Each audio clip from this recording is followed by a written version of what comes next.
Assalamualaikum warahmatullahi wabarakatuh. Ini adalah video pembelajaran teknik otomotif. Pada materi sebelumnya kita sudah belajar tentang head cylinder ya, atau kepala silinder, beserta mekanisme dan cara memperbaikinya. Nah, untuk materi yang baru kita akan mempelajari tentang blok silinder ya. Baiklah, langsung saja kita masuk ke materi. Ini saya bacakan pengertiannya ya. Blok silinder adalah salah satu alat atau komponen ya pada motor yang bersifat statis. Statis itu artinya tetap ya, dia tidak bergerak ya, yang fungsinya sebagai tempat bergeraknya piston dalam melaksanakan proses kerja motor ya. Seperti kita tahu, di otomotif khususnya sepeda motor ya, itu terjadi proses konversi energi ya. Seperti video yang pertama dulu kita sudah membahas tentang mesin konversi energi. Nah, konversi energi ini sendiri, dia kalau di otomotif dia merubah energi panas ya menjadi energi gerak ya, atau energi kalor menjadi energi gerak ya, gerak putar seperti itu. Energi panas juga didapatkan dari campuran oksigen ya dan bahan bakar. Ini bisa kita lihat ada dua buah blok silinder ya. Ada dua buah blok silinder ini dengan tampilan yang berbeda ya. Nah, yang ini tampilannya seperti ini ya, biasa. Ada silinder liner bagian dalam, ada bagian yang di luar ini yaitu bloknya. Ini ada bagian sirip-sirip untuk pendingin, dan bagian yang ini tidak ada sirip-sirip untuk pendingin karena dia pendinginnya menggunakan air. Nah, tapi tetap saja di dalamnya memiliki silinder liner. Di video-video berikutnya kita akan membahas juga tentang jenis-jenis silinder liner ya, tentang bahan pembuatannya juga ya, dan ukuran-ukurannya. Nah, di blok silinder ini terdapat beberapa komponen penting ya,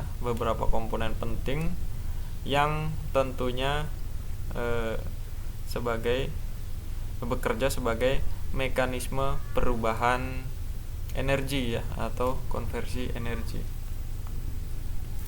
Baik, langsung saja kita masuk ke komponen blok silinder yang pertama ya.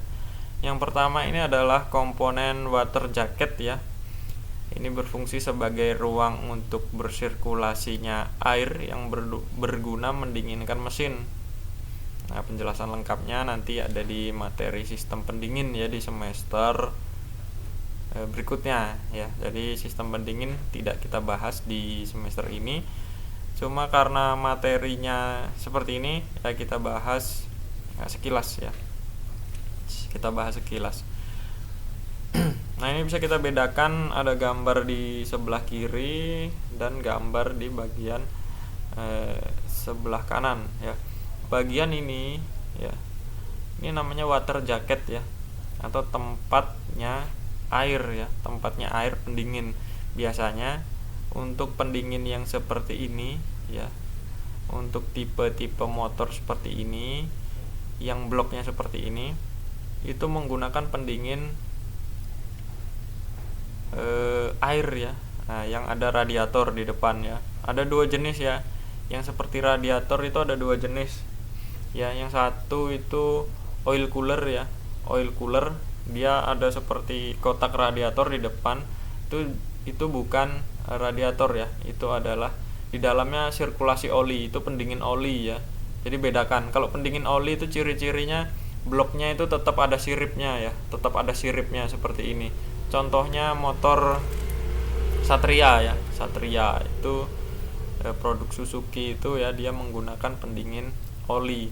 Kalau ini menggunakan pendingin air ya. Contohnya seperti Honda CBR ya. Nah, seperti itu. Vixen ya. Nah, ciri-cirinya dia bloknya tidak ada sirip-sirip. Nah, kalau yang ini yang tipe lama ya, menggunakan pendingin udara ya, atau pendingin angin ya. Dia ciri-cirinya seperti ini, sirip-sirip. Nah, sirip-sirip ini gunanya untuk menangkap udara ya, sehingga di sini terjadilah proses pendinginan ya, atau proses pelepasan panas. Nah, bagian silinder liner ini bahannya terbuat dari baja ya, baja, atau ada juga yang dari metal karbon ya. Nah, cuma di bagian luarnya ini bisa kita ketahui ini bahannya adalah besi tuang ya, besi tuang. Nah, di luarnya ini besi tuang. Kenapa demikian? Karena besi tuang memiliki sifat pelepasan panas yang lebih baik ya. Namun dari segi kekuatan ya tentu saja kalah dengan bagian yang terbuat dari metal atau baja seperti ini ya, metal karbon atau baja. Jadi bisa dipahami ya, salah satu komponen dari silinder blok adalah water jacket, dan tidak semua motor memiliki water jacket ya. Jadi komponen water jacket ini sifatnya tidak keseluruhan motor ya, kecuali motor yang dengan pendingin air ya. Ciri-cirinya ada bagian radiator di depannya seperti itu ya. Videonya diulang-ulang ya. Nah, saya rasa pembahasan untuk slide ini mudah dipahami. Baik, langsung ke bagian berikutnya. Yang berikutnya ada komponen yang namanya piston atau torak ya. Nah, ini adalah tulang punggung ya, tulang punggung dari proses konversi energi ya, berfungsi untuk menghisap gas yang akan dibakar di ruang bakar serta memberikan tekanan pada saat langkah kompresi. Dia tugasnya menghisap campuran udara dan campuran oksigen dan bahan bakar ya. Dan nanti dia juga yang memberikan tekanan kompresi. Nah, jenis-jenisnya banyak sekali ya. Nanti kita bahas di video berikutnya juga ya. Di video-video setelah ini mungkin ya. Kita bahas liner dulu atau piston dulu ya. Nanti kita lihat kondisinya. Ini piston ini ya. Nah, kita bahas ini yang 4 tak ya. Piston ini jenisnya macam-macam ya. Jenis dan ukurannya macam-macam. Kita lihat bagian atasnya ini ya. Itu ada jenisnya. Ini termasuk jenis cembung ya, yang dumnya tinggi, ada juga yang cekung ya. Ketinggian bagian atas ini ketinggiannya itu mempengaruhi perbandingan kompresi ya, perbandingan kompresi. Jadi semakin tinggi tonjolannya atau dumnya ini, maka celah di ruang bakar semakin kecil ya. Ketika celah di ruang bakar semakin kecil, maka terjadi proses pemampatan yang sangat padat ya. Nah, sehingga perbandingan kompresinya semakin tinggi. Kalau cekung itu beda lagi ya, itu kompresinya semakin rendah seperti itu. Tergantung juga dengan bentuk dari ruang bakarnya ya. Nah, ini bisa kita lihat, ini ada 2 jenis coakan ya. Ada coakan, ini adalah coakan untuk katup ya. Untuk katup ini ukurannya berbeda, yang satu kecil, yang satunya besar. Ingat, yang besar untuk katup in ya, ini ada tandanya. Dan yang kecil untuk katup buang ya. Jadi supaya nanti katup tidak bertabrakan dengan piston seperti itu ya. Ini dikasih jarak ya, supaya katup tidak bertabrakan dengan piston ya. Nah, kita pembahasan katup dan ukuran-ukuran katup, pengukuran katup, pemeriksaan katup kita sudah pelajari di materi cylinder head. Paham ya sampai di sini? Nah, saya harap kalau di sini sampai sini masih belum paham, videonya diulang ya, diulang. Nah, berikutnya ada ring piston ya. Nah, ring piston ini berfungsi untuk menahan kebocoran pada saat terjadi pembakaran di ruang bakar serta meratakan oli yang ada di dinding blok silinder. Jadi secara umum di motor 4 tak itu ada 3 buah ring ya, 3 buah ring piston, di mana ring tersebut memiliki fungsinya masing-masing. Untuk ring 1 dan ring 2, ini kita lihat dari bagian atas piston ya, itu merupakan ring kompresi ya. Ring kompresi artinya supaya kompresi itu tidak bocor ke ruang crankcase ya, atau ruang crank ya. Biasanya kalau bagian ring kompresi ini bocor, ya biasanya angin atau ventilasi dari mesin itu biasanya mengeluarkan oli ya, karena tertekan sama kompresi dari atas. Makanya biasanya ini posisinya harus bersilangan ya, bagian celah ini. Kalau yang satu di sini, nanti pemasangan satunya di sebelah sini, supaya kompresinya tidak bocor dan loss ke bagian bawah ya. Seperti itu. Nah, 2 ring kompresi ini dia dirancang supaya tidak mudah memuai. Karena pada saat proses pembakaran di dalam piston ya, di dalam ruang bakar ya, atau di dalam silinder blok, itu bagian piston nanti akan memuai. Sehingga dikasih jarak ya, ketika kalian lihat orang-orang sedang melakukan kegiatan coulter ya, atau pembubutan silinder liner, itu dikasih jarak ya. Itu fungsinya untuk pemuaian. Jadi ketika nanti terjadi panas, dia tidak bahasa sininya, ceket seperti itu. Nah, ring kompresi sudah ya, ada 2 buah ring kompresi. Nanti ring pertama dan ring kedua itu ada bedanya ya, ada ciri-cirinya masing-masing ya. Ada tandanya, biasanya tandanya bagian yang paling atas itu tajamnya tidak ada ya. Nanti kita lihat ketika praktek ya. Yang berikutnya adalah ring oli ya, tugasnya memberikan sirkulasi oli di silinder liner dan piston. Karena silinder liner dan piston itu terjadi proses gesekan ya, terjadi proses pergesekan ya, yang tentunya bisa menghasilkan panas ya. Nah, selain melumasi, ring oli juga memberikan fungsi pendinginan ya. Dia mengambil oli dari bak crankcase ya, atau dari bagian crankcase-nya itu diambil ya, oli kan ada di bagian situ ya, diambil, dinaikkan supaya terjadi pelumasan. Nah, pelumasan ditutup ya. Jadi pelumasan hanya sampai di bawah ring ya. Dia tidak boleh masuk ke ruang bakar. Makanya di bagian katup itu ada seal katupnya juga, supaya oli tidak masuk ke dalam ruang bakar. Kalau oli sudah masuk ke ruang bakar, yang terjadi adalah keluarnya asap ya. Jadi yang dibakar tidak lagi campuran oksigen dan bahan bakar ya, tapi ada olinya juga di situ. Ya. Nah, karena ini proses kerja motor 4 tak, jadi oli tidak perlu dibakar ya. Berbeda lagi kalau motor 2 tak, proses pelumasannya ya, proses pelumasan silinder ya, itu menggunakan oli samping seperti itu. Jadi ada 2 ya, nanti sistem pelumasannya terpisah kalau 2 tak. Yang satunya ada di bagian transmisi, satunya nanti dengan oli samping seperti itu. Karena komponennya juga sangat simple ya.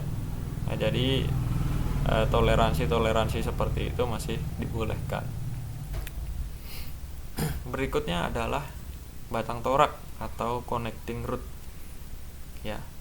Ini merupakan alat yang berfungsi sebagai penghubung piston dengan sumbu engkol atau crankshaft ya, atau bandulnya itu ya, atau kruk asnya. Nah, ini bertugas ya merubah eh, gerak naik turun menjadi gerak putar ya, atau gerak rotasi ya, seperti itu. Nah, yang bagian atas ini namanya small end ya, small end. Ini biasanya peletakan piston ya, di sini ada pennya ya. Yang bagian bawah ini namanya big end ya, big end. Nah, di dalam big end nanti di sini ada bearing ya, dipasang big end bearing seperti ini. Ini bearing bambu seperti ini ya. Ada juga nanti pen. Nah, pen ini terhubung dengan daun dari crankshaft ya, crankshaft. Nah, bisa kita lihat bagian komponen-komponen mesin itu pasti ada lubang-lubang seperti ini. Itu fungsinya apa? Fungsinya adalah untuk pelumasan ya. Ini juga bisa kita lihat, ini ada lubang. Ini fungsinya adalah untuk pendinginan dan pelumasan ya. Karena di dalam sini sangat panas ya, sehingga pendinginan dan pelumasan itu sangat penting ya, supaya tidak terjadi pemuaian yang berlebihan ya. Walaupun bahannya sendiri memang dirancang dengan bahan yang tidak mudah memuai, tapi namanya metal ya, dengan panas sedemikian rupa tentu ada sedikit pemuaian, makanya dibantu lagi dengan sistem pelumasan ya, dan pendinginan juga. Nah, ini seperti ini ya, ada saluran-saluran, ada lubang-lubangnya. Nah, ini lebih lengkapnya dipelajari di sistem pelumasan nanti ya. Nah, yang penting kalian tahu dulu komponennya ya. Ini komponennya ada small end, ada big end ya. Nah, ini namanya keseluruhan, ini namanya connecting rod. Di sini dipasang piston, di sini dipasang crankshaft ya, seperti itu.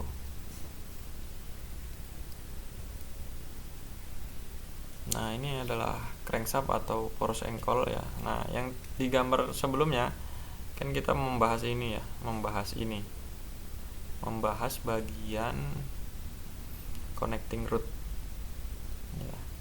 Nah, ini connecting rod ini diputar ya. Connecting rod ini memutar bagian daun dari poros engkol ya. Nah, ini yang bagian pennya tadi ya, pen big end ya, di sini. Nah, di dalamnya ini ada salurannya ya. Di sini juga ada, nah ini juga ada celah ya. Nah, ini adalah tempat masuknya oli ke bearing ya, supaya dia bisa melumasi bearing tadi. Jadi ini posisinya diam ya. Yang sini naik turun ya, naik turun. Nah, dia memutar seperti ini. Paham ya? Nah, proses mekanisme dari merubah tenaga vertikal menjadi tenaga putar rotari. Ini adalah tugas dari piston, connecting rod, dan juga poros engkol. Seperti itu. Yang berikutnya adalah tabung silinder atau silinder liner, merupakan silinder yang terpasang pada silinder blok. Fungsinya sebagai tempat berlangsungnya proses kerja lengkap ya, hisap, kompresi, usaha buang. Nah, ini silinder liner. Nah, ini bagian yang biasanya kalian kolter itu ya, ke tukang bubut ya. Ini kalau dilepas dari bloknya ini seperti ini kalau dilepas ya. Ini namanya silinder liner. Yang ini terbuat dari baja ya,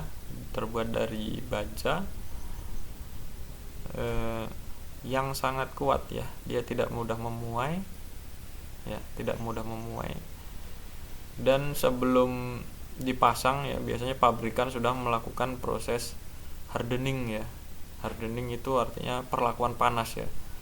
Perlakuan panas seperti itu. Kalau di pandai besi, nah itu biasanya disepuh namanya ya. Kalau ini dilakukan perlakuan panas karena di sini nanti ditempa dengan suhu berapa itu? 400 sampai 500 derajat Celcius mungkin ya. Proses pembakaran di ruang bakar ya. Nah, itu harus tahan seperti itu. Nah, biasanya aluminium saja dengan suhu 200 mungkin sudah meleleh ya. Ya. Nah, nanti kita lihat literaturnya ya. Saya juga agak lupa ya. Nah, silinder liner ini ada dua ya. Jenisnya ada dua dari bahan penyusunnya. Yang satunya ada metal karbon ya. Metal karbon, dia tidak bisa dikolter lagi ya kalau metal karbon. Kalau ini masih bisa ya. Nah, batasnya dengan oversize 100 ya, artinya 1 mili dari ukuran asalnya. Kalau yang metal karbon, dia ketika sudah rusak harus diganti seperti itu, dia tidak bisa di coulter seperti itu, harus diganti. Contoh penggunaannya ada di Yamaha, produk Yamaha itu Jupiter MX ya, pokoknya keluarga bebek dari Jupiter seperti itu ya. Untuk yang sportnya saya kurang tahu ya, saya kurang memahami tentang produk tersebut. Baik, sekian dan terima kasih, semoga videonya bermanfaat ya. Tolong diulang-ulang ya, dipelajari. Jangan lupa ya, hubungkan dengan materi-materi sebelumnya. Semoga bermanfaat. Wassalamualaikum warahmatullahi wabarakatuh.